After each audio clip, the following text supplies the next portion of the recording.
My name is Mark Doneddu, and my background is that of a mechanical engineer, which is some distance away from the subject I'm going to be talking about today, which is about health and nutrition.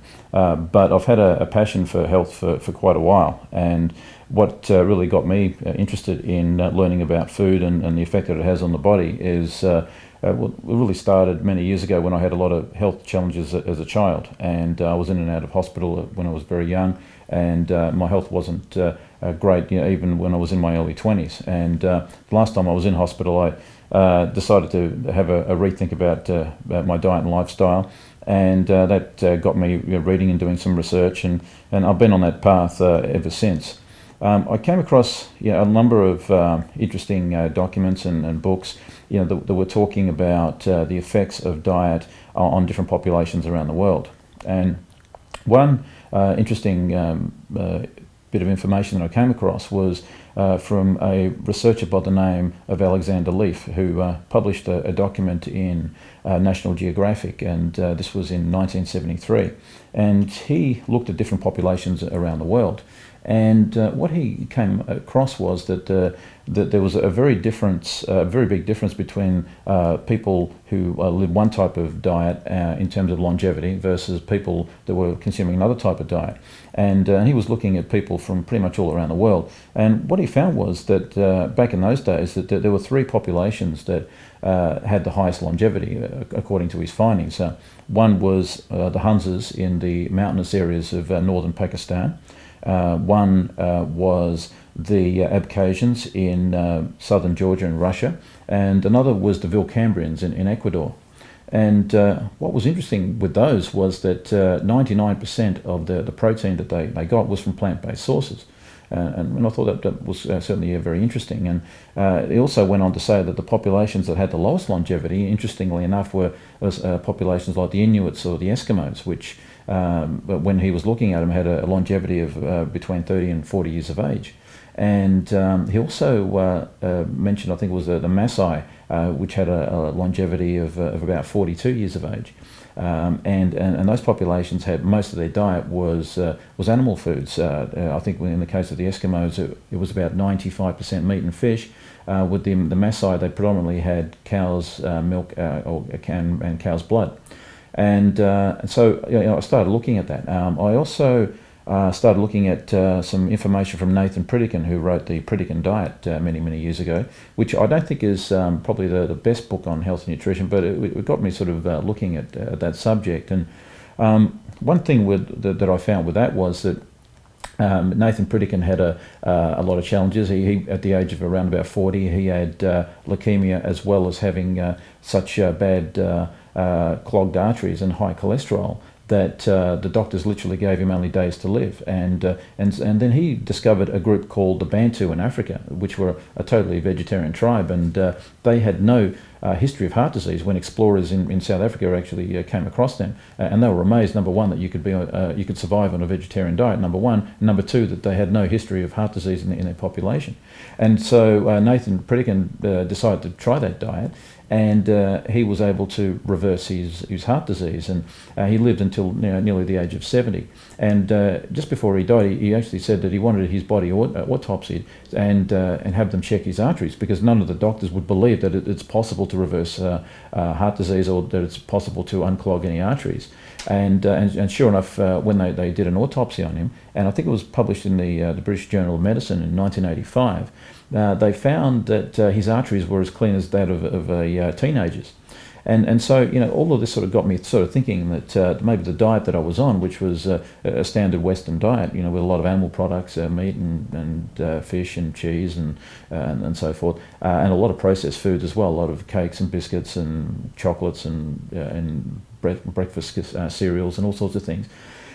That I thought, well, I've really got to have a look at that and see if that's the ideal path. I mean, there were other considerations that I was having as well when I was I was looking at this, the change of diet, because it involved more than just the food that I was eating. It also involved issues to do with treatment of animals. It had also to do with the treatment of our environment and how much resource it took, to have plant-based foods and so forth. So I got onto that path, and from there I started coming across information. More and more people were talking about this acid alkaline diet, which I'd never really heard of before, and I decided to look into that. And it was kind of interesting because it's a new area of research that hasn't really been embraced by the medical establishment at all, or the scientific establishment either, for that matter. Even though there have been people in the past that have actually talked about putting people on alkaline diets and having some success. But there was probably the most famous person in this area is someone by the name of Robert O. Young, and he has done quite a lot of research on the acid alkaline diet. And then when I kind of looked at his book and his information, then I looked up some of the references and some of the earlier studies. It was quite interesting that most of the health studies actually show that the more alkaline that your diet is, the better your likelihood of reversing disease, of all kinds of disease, everything from heart disease to cancers, diabetes, arteriosclerosis, osteoporosis, arthritis, a whole range of different conditions. So I decided that I was going to really study that area, quite extensively, and read quite a number of books on it, and did a lot of downloading of research papers and so forth, and looking at what made sense and what didn't. And I noticed that there was conflicting information as well in that area, where some people would believe a certain type of food would be acidic, and others would believe that it was alkaline. And I discovered that there's different ways of testing for whether you have an acid or an alkaline ash. And so I certainly got quite involved in all of that. I found that there were certain foods that created acidity in the body when they're digested and broken down, and then the elements then get absorbed into through the intestinal wall into the bloodstream. And other foods create an alkaline ash, which pull acids out of the body. And what I discovered was that the more I looked at it, the more acidity was linked to many different kinds of diseases. For example, when you look at heart disease, there's a number of causes of heart disease. For example, you could have a heart attack, which is a common way, a common expression of heart disease, where your arteries are blocked, and they can be blocked with cholesterol buildup. And then you would have a calcification of foreign proteins that would then enter your intestine, often that are inflamed because of too much acidity as well.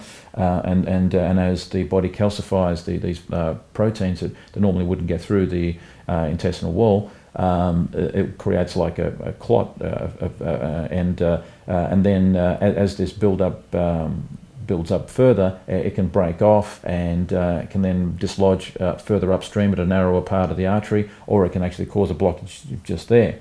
And that is one symptom of too much acidity, because when you are acidic, what tends to happen is that you sacrifice a lot of the watery component of your blood, which is the blood serum.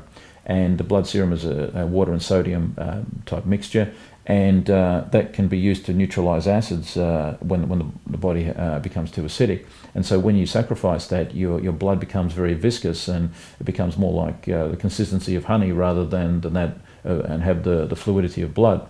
And so that what happens is you also have less blood volume, so your arteries then tend to narrow, and the heart is then trying to pump this very thick blood through a narrow restriction. And on top of that, the body then produces cholesterol through the liver to protect the arterial walls from damage from this abrasion of this very thick blood. So it narrows the arteries even further.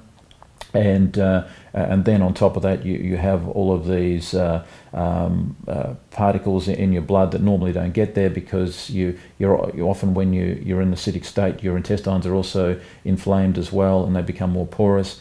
And you can have leaky gut syndrome. You can have a whole number of conditions that cause the blood to look like chaos at that moment.